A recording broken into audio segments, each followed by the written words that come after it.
Hello girl. आज हम study करेंगे BSc part second paper third ecology and biostatics unit second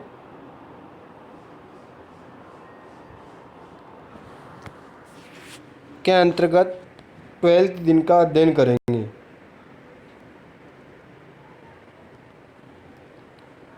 आज हम पढ़ेंगे कल के टॉपिक को रेगुलर रखते हुए पारिस्थितिक तंत्र में ऊर्जा का प्रवाह, एनर्जी फ्लो ऑफ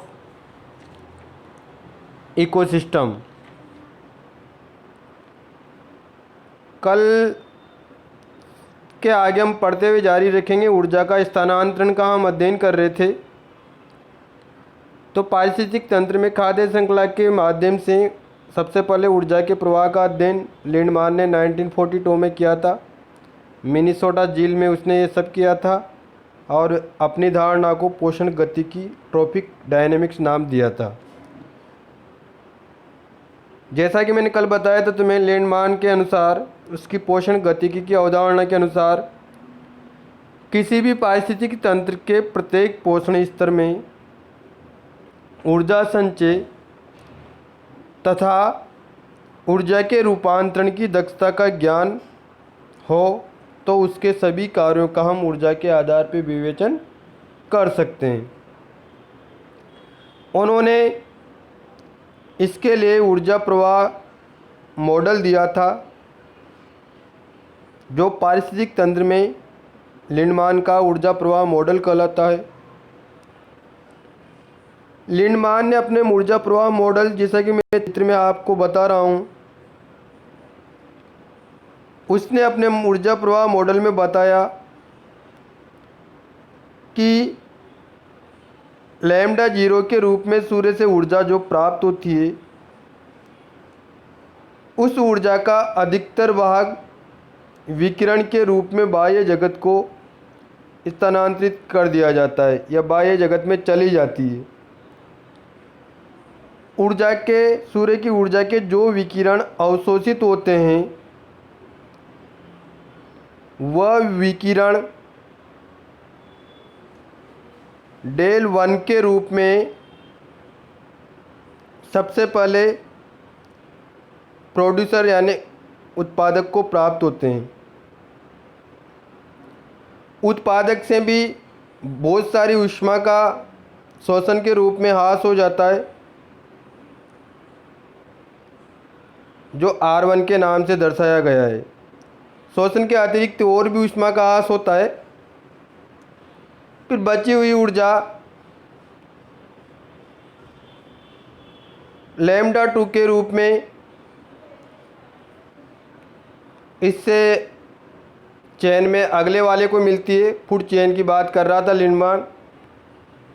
अगला वाला कंज्यूमर होगा या लेवल 2 का होगा, पोषण स्तर 2 शाकाहारी। उससे भी शोषण के रूप में ऊर्जा लॉस होगी, अन्य तरीके से भी होगी। बची हुई ऊर्जा लैम्डा 3 के रूप में उसके नेक्स्ट पोषण लेवल को दे देगा। वहाँ भी यही होगा, शोषण के रूप में ऊर्जा ह्रास होगी, अन्य कार्यों में ऊर्जा ह्रास होगी। बची हुई ऊर्जा लेवल 4 को दे देगा। इस प्रकार सूर्य से जो ऊर्जा प्राप्त होती है उस ऊर्जा का बहुत कम स्तर खाद्य श्रृंखला में ऊपर तक के सर्वोच्च आहारी या सर्वहारी तक पहुंच पाता है और धीरे धीरे ऊर्जा लॉस होती होती इतनी कम हो जाती है कि खाद्य श्रृंखला में 4 या 5 कड़ी से ज़्यादा हो ही नहीं सकती, होती नहीं है। यूँ मान लो सामान्यतः एक आदर्श खाद्य श्रृंखला में 4 कड़ी को इस वजह से माना गया है कि ऊर्जा का स्तर ही नहीं बचेगा तो कड़ियाँ काहे की बनाओगे, है ना। तो ये मॉडल सामान्य मॉडल नहीं है, ये मॉडल बहुत कुछ कहता है। लिंडमान ने इस मॉडल की सहायता से ऊर्जा के प्रवेश, प्रवाह तथा तंत्र से होने वाली ऊर्जा के संकेतों को दिखाया है।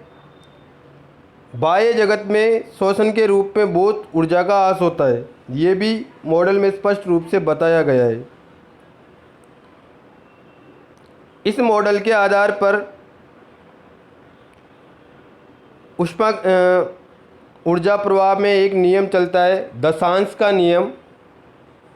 दशांश के नियम के अनुसार ऊर्जा का केवल 10% ही अपने अगले वाले में स्थानांतरण होता है, 90% लॉस हो जाता है, जिसको हम आगे समझेंगे। ये था लिंडमान का मॉडल, बड़ी आसानी से समझा जा सकता है। मैं दोबारा बोलूँ इसकी बजाय आप इस वीडियो को दोबारा सुनोगे, आराम से समझ में आ जाएगा। शॉर्ट में दोबारा बता सकता हूँ इसे। सूर्य की जो ऊर्जा लैम्ब्डा के रूप में प्राप्त हो रही है, उस ऊर्जा का अधिकांश भाग विकिरण ऊर्जा के रूप में बाह्य जगत को स्थानांतरित हो जाता है।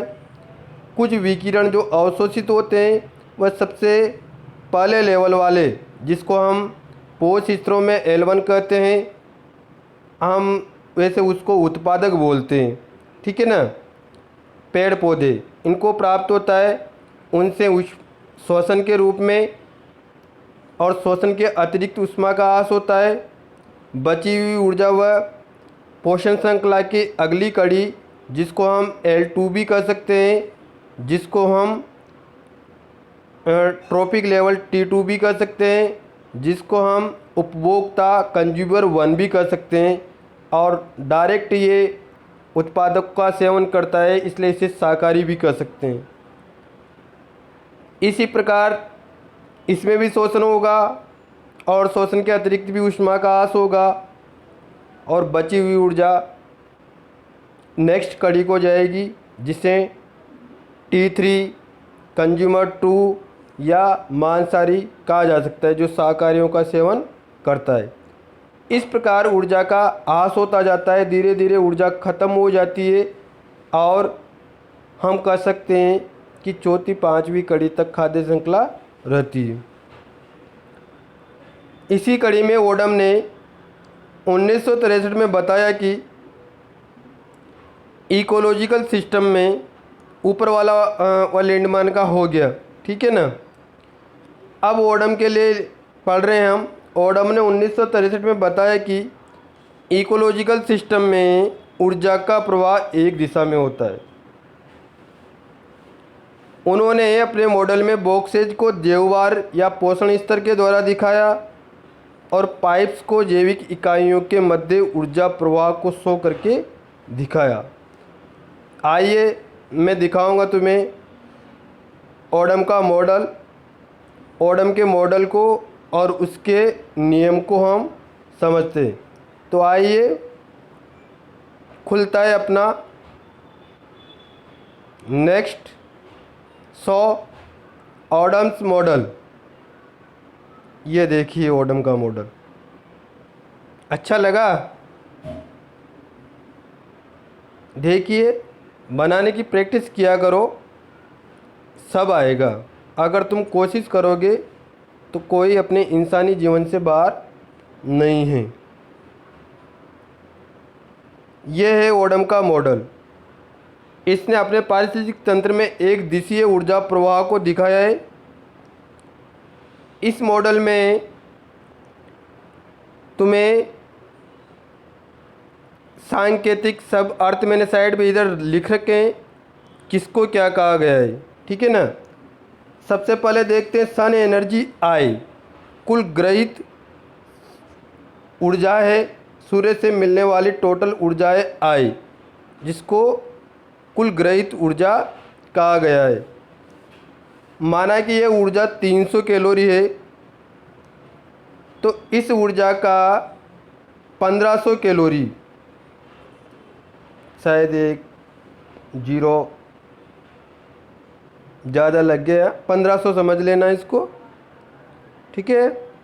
1500 कैलोरी ऊर्जा ही LA यानी पादपों द्वारा सूर्य के प्रकाश का अवशोषण होता है। आगे यहाँ तक हम LA से हम चलते हैं P0 पर। P0 यानी सकल प्राथमिक उत्पादकता जो पौधों के द्वारा प्राप्त की जाती है, बची रहती है, पौधों के अंदर बची रहती है। मैंने बताया था तुम्हें बॉक्सेज किसके द्वारा दिखा रखे हैं, बॉक्सेज दिखा रखे हैं ट्रॉपिक लेवल पोषण स्तर के द्वारा, और नलियाँ ऊर्जा के प्रवाह को दर्शाती है। ठीक है। P0 के बाद में हम A पर आते हैं। A है कुल संश्लेषण, L है प्रकाश ऊर्जा, कुल संश्लेषण 1500। ठीक है। अब हम आते हैं PN नेट प्राथमिक उत्पादकता, जो कि बार कुल प्राथमिक उत्पादकता में नष्ट होने वाली, शोषण में काम आने वाली टोटल आती है सकल प्राथमिक उत्पादकता। नेट है यानी प्रयुक्त होने के बाद में बची हुई, ये मैं प्राथमिक उत्पादकता ये मैं बता चुका हूँ तुम्हें पहले उत्पादकता वाले में। तो पौधों में नष्ट होने के बाद में 1500 में से कितनी रह जाती है, 15 कैलोरी रह जाती है केवल, ये PN होती है। अब इस PN का जब P यानी उपभोक्ता इसका पोषण करता है तो NU के रूप में अप्रयुक्त ऊर्जा बाहर निकल जाती है, शोषण के रूप में R ऊर्जा बाहर निकल जाती है। ठीक है। और ऊर्जा शेष रहती है P पर, P2 पर 10% ऊर्जा। ऐसे ही अर्बियोरस में शोषण के रूप में बाहर निकल जाएगी, अप्रयुक्त ऊर्जा बाहर निकल जाएगी और ऊर्जा बचेगी वही 10%। कार्नियोरस में शोषण के रूप में ऊर्जा बाहर निकल जाएगी, अप्रयुक्त के रूप में ऊर्जा बाहर निकल जाएगी और बचेगी 10%। यहाँ पे Na बता रखा है, उपभोक्ता द्वारा ऊर्जा का संश्लेषण ही नहीं किया गया, वह भी बाहर निकल जाएगी। ठीक है। इस प्रकार जो जो आगे बढ़ते जाते हैं ऊर्जा कम होती जाती है। मॉडल को पढ़ोगे, एक दो बार वीडियो को सुनोगे, आएगा समझ में। ठीक है। अगर नहीं आए तो आप मेरे को रिकॉल कर सकते हो, मैं दोबारा समझा दूंगा। नेक्स्ट है अपना तो ओडम का मॉडल। अब मैं पढ़ देता हूँ क्या कहा ओडम ने। ओडम के मॉडल के अनुसार उत्पादकों को 3000 किलो कैलोरी सूर्य प्रकाश प्राप्त होता है, जिसका लगभग 50% यानी 1500 कैलोरी प्लांट द्वारा एब्जॉर्ब होता है, जिसका 1% यानी 15 कैलोरी ही प्रथम पोषण स्तर यानी उत्पादक पर केमिकल एनर्जी में चेंज होता है। प्रथम स्तर यानी उत्पादक का यूज भोजन के रूप में द्वितीय पोषण स्तर अर्थात प्रथम उपभोक्ता में 10% यानी 1.5 कैलोरी ऊर्जा। इसी से द्वितीय उपभोक्ता यानी मांसाहारी जो प्रथम उपभोक्ता से भोजन के रूप में 10% यानी 0.15 किलो कैलोरी ऊर्जा प्राप्त करते हैं। इस प्रकार अगले स्तर में इस प्रकार 10% करते करते ऊर्जा का स्थानांतरण होता जाता है। इसे कहते हैं हम दशांश का नियम। ये ऊर्जा का ऊष्मा के रूप में, बाकी ऊर्जा का ऊष्मा के रूप में अपव्यय हो जाता है। इस प्रकार एक स्तर से अगले पोषण स्तर में ऊर्जा ह्रास के कारण ऊर्जा की कमी होती जाती है।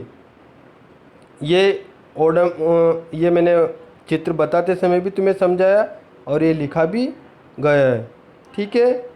नेक्स्ट है ओडम का 1966 का ऊर्जा प्रवाह का सार्वत्रिक मॉडल। ये उसने दूसरा मॉडल दिया था, इसको सार्वत्रिक मॉडल का नाम दिया गया। ये मॉडल सभी जैविक घटकों पर लागू होता है। इसके अंतर्गत छायादार बॉक्स BA व संबंधित घटक के जैवभार को तथा कुल ऊर्जा प्राप्ति को दर्शाते हैं। संबंधित घटक है उसके जीवभार को और कुल ऊर्जा प्राप्ति को दर्शाता है। जो स्वपोषकों के लिए प्रकाश है, एको स्वांगीकरण, यहाँ पे एक किसको, स्वांगीकरण को दर्शाता है। प्राणियों के लिए उनके द्वारा खाए गए भोजन एवं प्राणियों में पचाया गया भोजन। स्वांगीकरण का मतलब प्राणियों ने जो भोजन खाया और पचाया उसके लिए ए शब्द का यूज किया गया, यानी टोटल संश्लेषित ऊर्जा। ए का कुछ भाग, ए टोटल संश्लेषित ऊर्जा यानी स्वांगीकरण कितनी बनाई, उसमें खाने में काम आने वाली, पचाने में काम आने वाली सब जोड़ दी गई है। ए का कुछ भाग शोषण में व्यय हो जाता है तथा शेष ऊर्जा से कार्बनिक पदार्थों का निर्माण होता है जो वृद्धि में काम आती है। पी ऊर्जा में से कुछ भाग ए संग्रहित कर लिया जाता है पौधों में कंद प्रकंद के रूप में, ठीक है, और प्राणियों में वसा के रूप में इकट्ठा हो जाता है। ए ऊर्जा का कुछ भाग उत्सर्जन ई से बाहर निकाल दिया जाता है तथा शेष भाग जीवों की वृद्धि करके जीवभार बढ़ाता है। ये सार्वत्रिक मॉडल दिया गया है जिसमें आई यानी ग्रहित ऊर्जा है, ए संश्लेषित ऊर्जा है, ठीक है, एस संग्रहित ऊर्जा है, पी उत्पादन है और एन यू अप्रयुक्त ऊर्जा है। इस प्रकार ये मॉडल था और ये चैप्टर यहीं ख़त्म होता है। मुझे आशा है कि तुम अच्छे से पढ़ोगे भी सही और सुनोगे भी सही, साथ में पीडीएफ भी डालूँगा जिससे तुम नोट्स भी अच्छे से तैयार रख सकते हो। Thank you, thank you, thank you very much.